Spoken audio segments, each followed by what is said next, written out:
Carlo.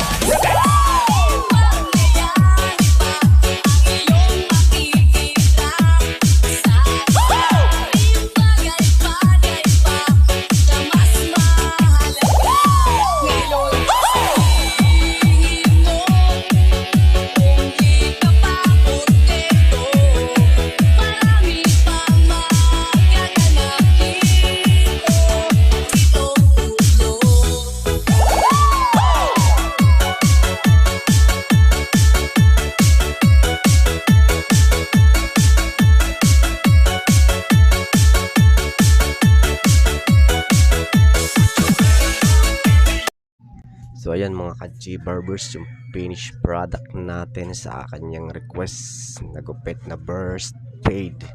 Mukhang naging satisfied naman yung customer natin sa kanyang request at medyo maganda yung aura ng kanyang mukha. So thank you.